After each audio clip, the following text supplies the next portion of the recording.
Hello, this is Homestead Grandma. I am going to show you how to fix a hole in the counter today. I've had this board to fill in this spot for several years. It just happens that this candle is the right height. It's even with the lower edge of the bottom counters. So I'm going to show you how I'm going to fix it today. First, I've got a little sanding block here, and I'm going to lightly sand the edges of this board just to give something for the glue to grip. Hush. Those are Homestead dogs. Keeping watch, keeping everything safe from invisible predators or whatever. We have had predators lately. Lost 10 chickens, and that was a hard blow. So I have these speckled ones. Those are Jubilee Orpingtons. There's actually, yeah, here comes the fifth one from behind the feed. They have integrated very well with these four new hens, who are Puff, the olive egger on the right front. Right rear is Sugar. And the two black ones are Marins, and their names are Shimmer and Raven. And then we have another one. Where did she go?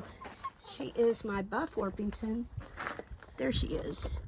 She's the biggest, and she's kind of spending time alone.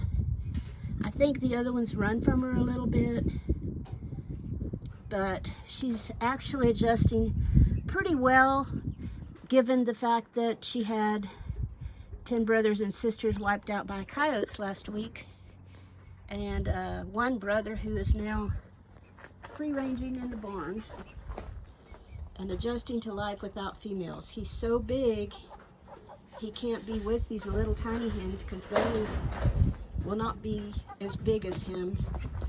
That Buff Orpington, she could be 8 to 10 pounds. And these little girls are only going to be 6 to 8. So we're just keeping an eye on the Jubilee Orpingtons coming out the door now, because that big one in the middle could turn out to be a rooster.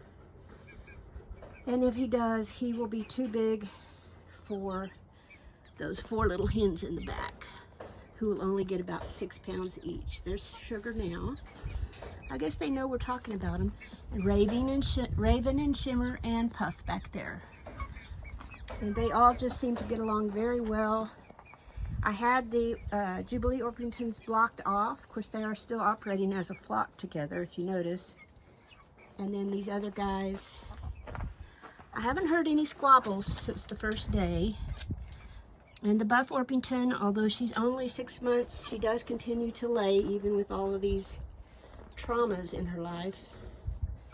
So we'll see how they do. So I'm squeezing wood glue out on the wood.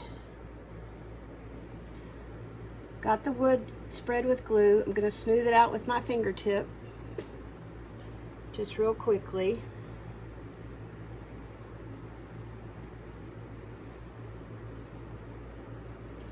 Now ideally you would use masking tape, but I don't know where my masking tape went.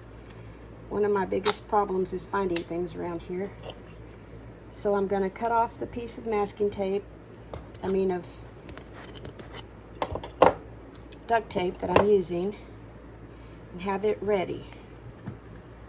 Then we're going to go over to the location of the hole.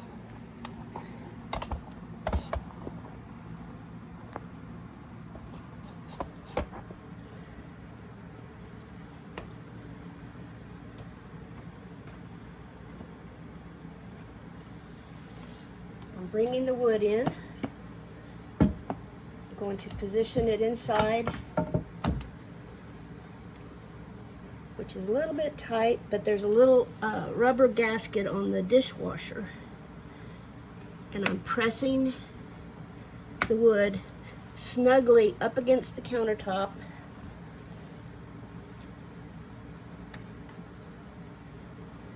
I'm going to remove excess glue.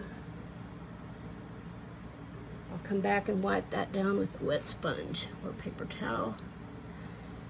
Get that squeezed in.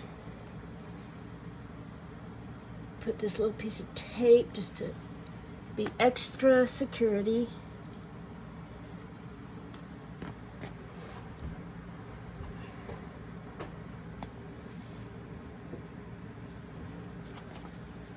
Now I'm going to wipe off the extra glue.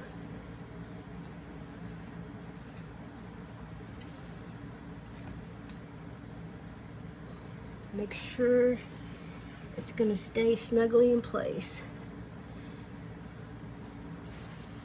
And that's how you fix the crack between your dishwasher and your lower cabinet.